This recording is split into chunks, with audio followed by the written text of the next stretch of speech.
सभी को सादर प्रणाम। आर्जोन में आज मैं आपको छठ पूजा से संबंधित मजेदार और पौराणिक कहानियां बताने वाला हूं। पहली कहानी है प्रियव्रत राजा की। एक समय की बात है, एक बहुत ही अच्छे और दयालु राजा थे जिनका नाम था प्रियव्रत। उनकी पत्नी रानी मालिनी भी बहुत अच्छी थी। राजा रानी के पास धन दौलत मान सम्मान सब कुछ था, पर उनके पास संतान की कमी थी। राजा और रानी इस बात से दिन रात दुखी रहते थे। संतान पाने के लिए उन्होंने बहुत पूजा पाठ किया, बड़े बड़े हवन करवाए, पर कोई फायदा नहीं हुआ। एक बार राजा इतने निराश हो गए कि उन्होंने सोचा कि अब जीवन में कोई खुशी ही नहीं है, तो जीने का क्या फायदा, और वो अपना जीवन समाप्त करने के लिए तैयार हो गए। तभी अचानक आकाश में एक तेज रोशनी फैली और एक दिव्य देवी प्रकट हुई। ये कोई और नहीं बल्कि छठी मैया थी, जिन्हें पुराणों में षष्ठी देवी कहा गया। देवी ने राजा को ऐसा करने से रोका और कहा, मैं सृष्टि की देवी हूँ और दुनिया के सभी बच्चों की रक्षा करती हूँ।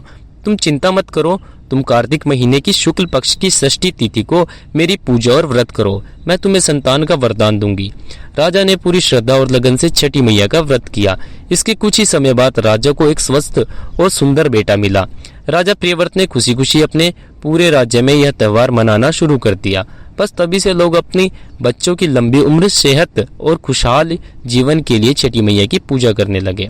छठ पूजा का नाता महाभारत काल से भी जुड़ा है, जब पांडवों को जुए में हार के कारण अपना सारा राजपाट छोड़ना पड़ा और वन वन भटकना पड़ा, तो रानी द्रौपदी बहुत दुखी हुई। उन्होंने अपने परिवार के संकट को दूर करने के लिए भगवान सूर्य देव की पूजा करने का फैसला किया। द्रौपदी ने विधि विधान से छठ व्रत रखा और भगवान सूर्य से प्रार्थना की। द्रौपदी की सच्ची भक्ति से सूर्यदेव बहुत प्रसन्न हुए। उन्होंने द्रौपदी को ऐसा आशीर्वाद दिया कि पांडवों को मुसीबत सहने की शक्ति मिली और समय आने पर उन्होंने महाभारत का युद्ध जीता और अपना खोया हुआ राजपाट वापस पा लिया।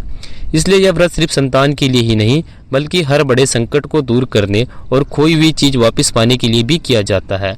महाभारत के महान योद्धा कर्ण, जिन्हें सूर्यपुत्र भी कहा जाता है, वह भगवान सूर्य के सबसे बड़े भक्त थे। कहा जाता है कि कर्ण रोजाना सुबह कमर तक पानी में खड़े होकर सूर्य देव को अर्घ देते थे।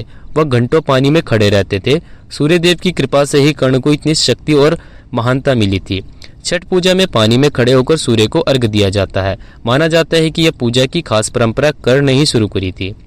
एक और कहानी भगवान श्री कृष्ण के पुत्र सांब से जुड़ी है। सांब को एक बार कुष्ठ रोग मतलब लेप्रोसी हो गई थी।